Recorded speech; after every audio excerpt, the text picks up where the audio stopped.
Hello students.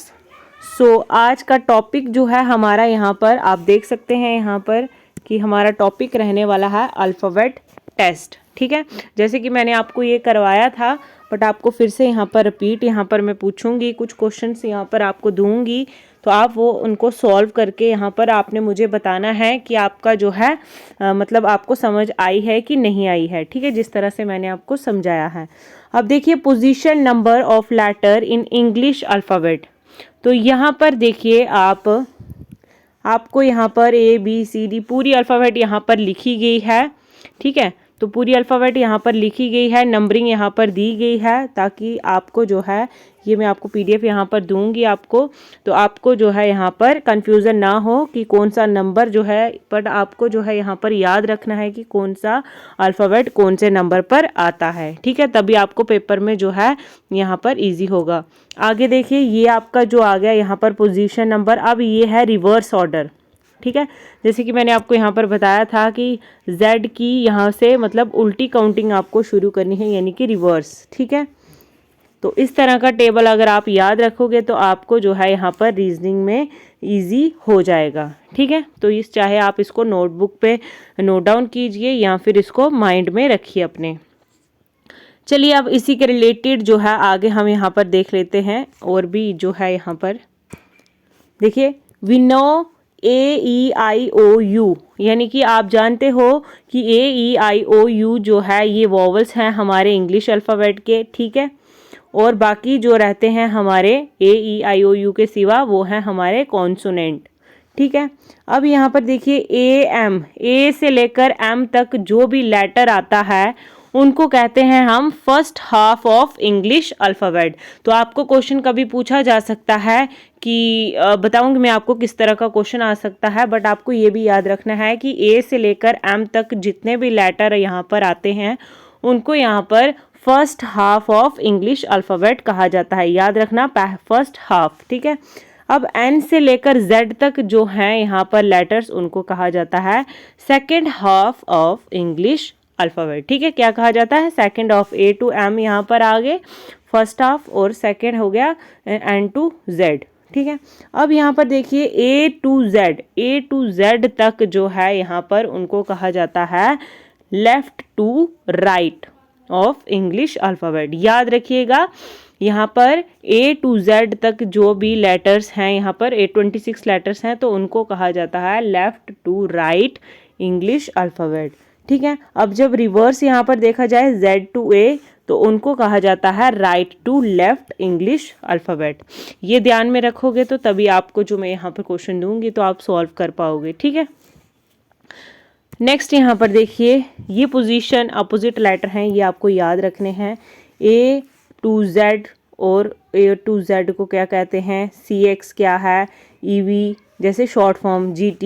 ठीक है, इस तरह से ये आपको याद रखने हैं। नहीं भी याद रखोगे तो भी आपको जो है यहाँ पर बाकी मैंने जो आपको यहाँ पर बताया कि आप ये सब अगर याद रखोगे और आपको जो यहाँ पर अल्फ़ाबेट दिए गए हैं ये सब याद रखोगे तो आपके लिए बहुत ही ईजी हो जाएगी रीजनिंग। ठीक है, चलिए अब आपके पास है यहाँ पर फर्स्ट क्वेश्चन यहाँ पर दिया है if the following 4 words are arranged in alphabetical order which word will come in the third place.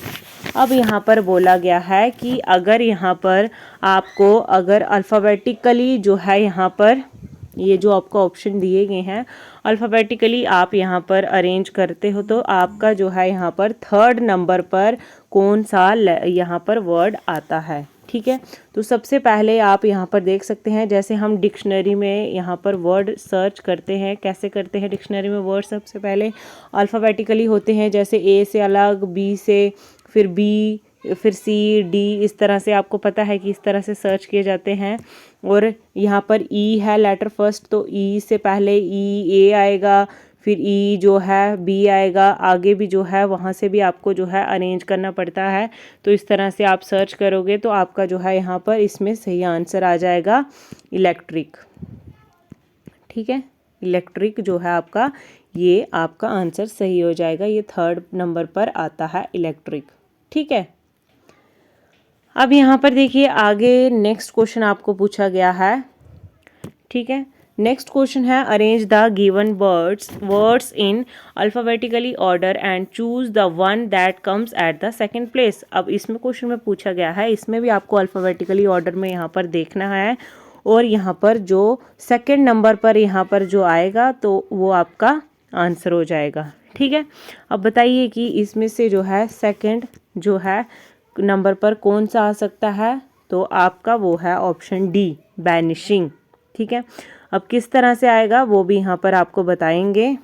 ठीक है, अगर आपको समझ नहीं आ रही कि डिक्शनरी वर्ड से कैसे सर्च करते हैं, सबसे पहले यहाँ पर देखिए, यहाँ पर लिखा है BATHING, बाथिंग। ठीक है, सेकंड है आपके पास बैंकिंग, BANKING, बैंकिंग। थर्ड है बैकिंग, BACKING, बैकिंग। फोर्थ है आपके पास बैनिशिंग, BANISHING, बैनिशिंग।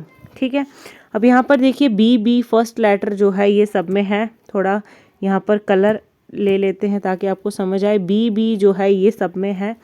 उसके बाद ए देख सकते हैं यहाँ पर ए। ठीक है, फिर यहाँ पर टी है, तो सबसे पहले हमें देखना है टी तो नहीं आता है पहले, और एन भी यहाँ पर नहीं आता है, सी पहले आता है। और पर देखेंगे हम सी से पहले कुछ है, यहाँ पर ये एन है तो ये भी नहीं आएगा। तो मतलब यहाँ पर आपका जो सही आंसर हो जाएगा वो है आपका यहाँ पर बैकिंग। ठीक है, ऑप्शन सी है बैकिंग। नेक्स्ट यहाँ पर देखेंगे, अगला क्वेश्चन यहाँ पर पूछा गया है आपको, how many such letters are there in the word PMCLNOB which remain same in its position if they are arranged in a alphabetically order। तो यहाँ पर पूछा गया है कि इनमें से आपको बताने हैं कितने लेटर्स जो हैं इनका वर्ड बन सकता है। ठीक है, सबसे पहले इनका यहाँ पर वर्ड बन सकता है और कितने वर्ड यहाँ पर बन सकते हैं, रिमेन द सेम पोजीशन। आपको क्या करना है, यहाँ पर सबसे पहले लिख लेना है, यहाँ पर क्या लिखोगे, यहाँ पर लिखोगे पी जो आपको यहाँ पर दिया है MCLNOB। ठीक है, पहले आपने सेम पोजीशन पे लिखा है, फिर आपको यहाँ पर अरेंज करना है। वो कैसे से यहाँ पर आप करोगे, यहाँ पर आपको अरेंज करना है, रीअरेंज। ठीक है, तो यहाँ पर सबसे पहले क्या आता है हमारा अल्फ़ाबेट में बी, फिर आता है सी, फिर क्या आता है एल, फिर आता है एम। ठीक है, इस तरह से फिर एन, फिर आता है ओ और फिर आता है पी। समझ आ रही है किस तरह से किया है मैंने आपको इस तरह से समझाया है कि पहले आपको अरेंज करना है, फिर आपको यहाँ पर देखना है जैसे अल्फ़ाबेट ABCDEFG जिस तरह से आता है उस तरह से आपको यहाँ पर ये लिखना है कि इनमें से आपका पहले B आता है, फिर C आता है, फिर DEFGHIJKL आता है, तो ये L लिख दिया हमने इधर। ठीक है, फिर M आता है, लिख दिया, फिर N आता है। तो इस तरह से आपके जो यहाँ पर वर्ड बने हैं तो वो कौन से बने हैं, आपके यहाँ पर बने हैं नो। ये देखिए नो बना है आपका वर्ड नो। तो कितने वर्ड यहाँ पर बने हैं, दैट इज ऑप्शन सी। ठीक है, तो ऑप्शन सी है आपका इसमें सही आंसर। ठीक है, 2 बने ना, हमने बनाया ना नो। ओके, तो इस तरह से अल्फ़ाबेट टेस्ट के क्वेश्चन पूछे जाते हैं, इतने टफ यहाँ पर नहीं आते हैं। बाकी रीजनिंग जो है आपके पास आगे जो हम टॉपिक करेंगे उस टॉपिक का नाम रहेगा कोडिंग डिकोडिंग, तो उसको ज़रा जो है यहाँ पर ध्यान से समझने की ज़रूरत है। बाकी जो अल्फ़ाबेट टेस्ट हैं ये इसी तरह से क्वेश्चन पूछे जा सकते हैं। ठीक है, तो चलिए students, bye bye, take care.